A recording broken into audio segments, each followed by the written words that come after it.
جی السلام علیکم رحمۃ اللہ. میں ہوں آپ کا میزبان ایڈوکیٹ چڑھے رحمان. آج کی ویڈیو میں ہم بات کریں گے انجینئر محمد علی مرزا صاحب کی جو بیل پٹیشن سیشن کورٹ راولپنڈی سے خارج ہوئی ہے اس کا ڈیٹیل فیصلہ میں نے ٹیسٹڈ کاپی لے لی تھی. تو اس پہ میں نے دیکھا کہ کافی سارے ڈاکومنٹس آئے ہوئے تھے اور کچھ کافی کویسچنز بھی آئے ہوئے تھے کہ سر اس کا جو ڈیٹیل فیصلہ ہے وہ اتنا کمپریہنسو کیوں نہیں ہے. اور جو انجینئر محمد علی مرزا صاحب کے لرنڈ کونسل حافظ طاہر ایوبی صاحب اور ان کی لیگل ٹیم نے پریزنٹ کیے تھے بیفور آنریبل سیشن کورٹ میں جو آرگومنٹس ان کو اپریشیٹ کیوں نہیں کیا گیا اور ان آرگومنٹس کو اپنے فیصلے کا حصہ کیوں نہیں بنایا گیا. تو یہ کہا کویسچن تھے اور اس کو فردر جواب دینا کافی مشکل تھا اور اس کے علاوہ کچھ نئی اپڈیٹس بھی تھیں. تو میں نے کہا کیوں نہ ایک کمپریہنسو سی ویڈیو بنا کے آپ سے شیئر کر دی جائے. تو سب سے پہلے تو میں آپ کو یہ بتا دوں کہ جو انجینئر محمد علی مرزا صاحب کی بیل پٹیشن خارج ہوئی ہے اس میں ڈیٹیل ریزن نہ لکھنا بھی لا ہے. جی بالکل. یہ دیکھیں آپ یہ ذہن رکھیں اگر 497 سی آر پی سی کے جو سیکشن ہے سی آر پی سی کا 497 اس کا اگر ہم ٹرو اسپرٹ دیکھیں تو اس میں واضح طور پہ لکھا ہوا ہے کہ اگر بیل خارج کرنی ہے تو آپ نے ریزنز نہیں لکھنی. یہ دیکھیں جو بھی لا ہے جو بھی سیکشن ہوتے ہیں جو بھی آرٹیکلز ہوتے ہیں اس کی ایک تو دو چیزیں ہوتی ہیں. ایک تو اس کی بیئر ریڈنگ ہوتی ہے جی جس کو ہم لیٹرز بولتے ہیں جو ہمارے سامنے آ رہے ہیں. ایک اس کی ٹرو اسپرٹ ہوتی ہے میننگ دیر بائی کہ جو قانون بنانے والے تھے جو لیجسلیچر تھے ان کے مائنڈ میں کیا چل رہا تھا جس کی بنیاد پہ انہوں نے یہ قانون بنایا. تو 497 سی آر پی سی میں جو لکھا ہوا ہے کہ اگر آپ نے بیل دینی ہے تو ریزننگ لکھنی ہے. یہ کہیں بھی نہیں لکھا ہوا کہ اگر آپ نے بیل ڈسمس کرنی ہے تو ریزننگ لکھنی ہے. تو جو لیجسلیچر تھے ان کے مائنڈ میں یہ چل رہا تھا میرے خیال میں کہ تاکہ عدالت جب ٹرائل ہو تو پرجوڈس نہ ہو. دیکھیں یہ حسن ہے, یہی تو حسن ہے لیٹیگیشن کا کہ وہ جو لیجسلیشن ہے ان کو بنانے والی ان کی سوچ کی وسعت کو دیکھ کے سلام کرنے کو جی کرتا ہے. جی دیکھیں 1898 میں یہ سی آر پی سی بنی تھی. تب انگریز بہادر نے کتنا اس کا ڈیٹیل سے ایک اس کا جز تفصیل سے لکھا تھا. انہوں نے لکھ دیا تھا کہ آپ نے ڈیٹیل ریزنگ نہیں لکھنی. تو اب ہمیں سمجھ آ رہی ہے کہ لیٹرز کی حد تک کچھ اور قانون ہے اور اس کی ٹرو اسپرٹ اور ہے. جب کوئی معزز عدالت ٹرو اسپرٹ کو مائنڈ میں رکھتے ہوئے ڈیسیجن دیتی ہے تو سننے کا مزہ آ جاتا ہے, پڑھنے کا مزہ آ جاتا ہے. تو کلیئر ہو گیا کہ جب آپ نے بیل دینی ہے تو آپ نے ڈیٹیل ریزننگ لکھنی ہے, جب آپ نے بیل نہیں دینی تو آپ نے نہیں لکھنی. اس لیے میں آپ کو بتا دوں کہ انجینئر محمد مرزا صاحب کی جو کونسل تھے انہوں نے جتنے بھی ڈاکومنٹ سبمٹ کروائے اس پوائنٹ پہ کہ بیل بنتی ہے, اگر اس کو اپریشیٹ ڈیٹیل سے نہ لکھے تو یہ انہوں نے ٹرو اسپرٹ پہ عمل کیا جائے صاحب نے, اس پہ کوئی دو رائے نہیں ہے. کیوں تاکہ دیکھیں اب اس کا ٹرائل چلنا ہے اور میں بار بار ہر ویڈیو میں بتا چکا ہوں کہ یہ پلیٹ فارم ہی نہیں, ہینس کرائم جتنے بھی ہوں تو اس کا یہ فارم ہی نہیں ہے. جی سیشن کورٹ کی بیل لیتی ہی نہیں ہے. زیادہ تر 99% کیسز میں جو کانسٹیٹیوشنل کورٹ ہے, ہم talking about learned high court, انہوں نے ہی لینی ہے, اس میں ہو بھی جائے گی. جو ڈیٹیل فیصلہ ہے اس کا میں نے جب پیرول کیا تو پہلے تو بارے میں تو انہوں نے حوالہ دیا وہی جو صداقت علی خان صاحب لرنڈ ہمارے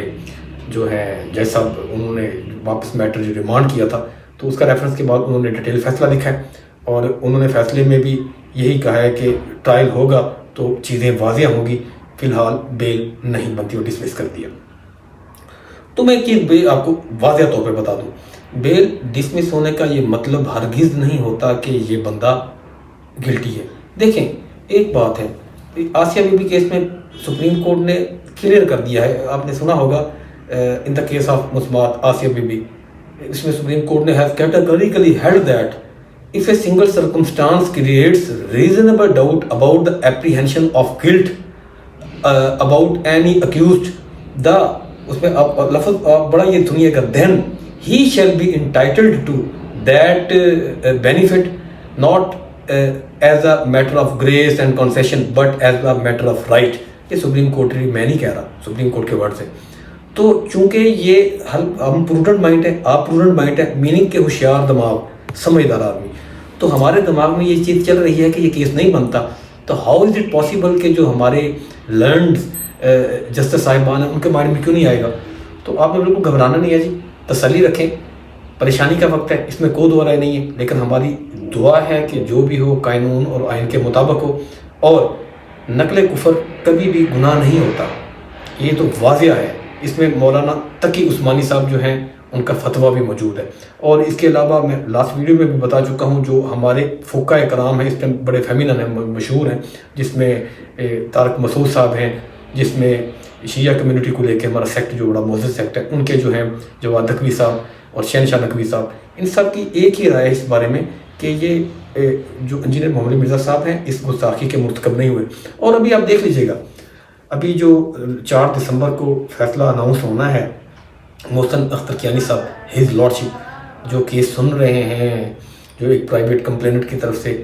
درج کیا گیا ہے اسلامی نظریاتی کونسل کے اگینسٹ، کہ انہوں نے اپنی ڈومین سے تجاوز کیا، تو اس میں بھی دیکھ لیجئے گا ان کی جو فائنڈنگ کیا آتی ہے، اور میرے خیال میں جب ان کی فائنڈنگ آئے گی، اس فائنڈنگ کی اٹیسٹڈ کاپی لینے کے بعد جو لن طاہر ایوبی صاحب ہیں، حافظ طاہر ایوبی صاحب جو انجینئر محمد مرزا صاحب کے کیس کو دیکھ رہے ہیں، تو وہ اٹیسٹڈ کاپی لینے کے بعد ان کو ہائی کورٹ میں دوبارہ نئے سرے سے بیل پٹیشن درج کرنی چاہیے، داخل کرنا چاہیے۔ کچھ کوشچن یہ بھی آئے ہوئے تھے کہ کیا اب یہ سپریم کورٹ کے پاس جا کے ہمیں ریمیڈی ملے گی، تو نہیں، بالکل نہیں جی۔ دیکھیں جو لیگل ٹیم کے پاس انجینئر محمد علی مرزا صاحب کو لے کے ابھی ریمیڈی اویلیبل ہے ہائی کورٹ میں، کیونکہ انہوں نے کیس ریمانڈ کیا تھا، انہوں نے میرٹ پہ فیصلہ نہیں سنایا تھا،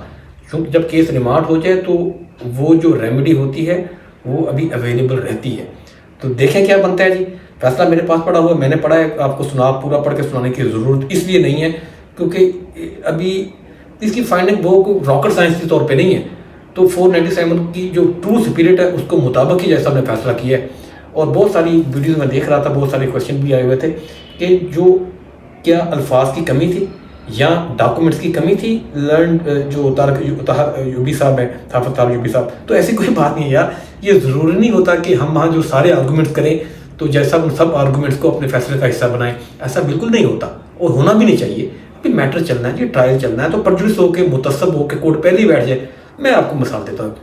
ابھی کورٹ نمبر 1 میں جو کیس لگا ہوا تھا ابھی اسی کا، انجینئر محمد علی مرزا صاحب کا، تو یہ بیل پٹیشن کے ابھی تو ان کے اگینسٹ فیصلہ آیا ہے۔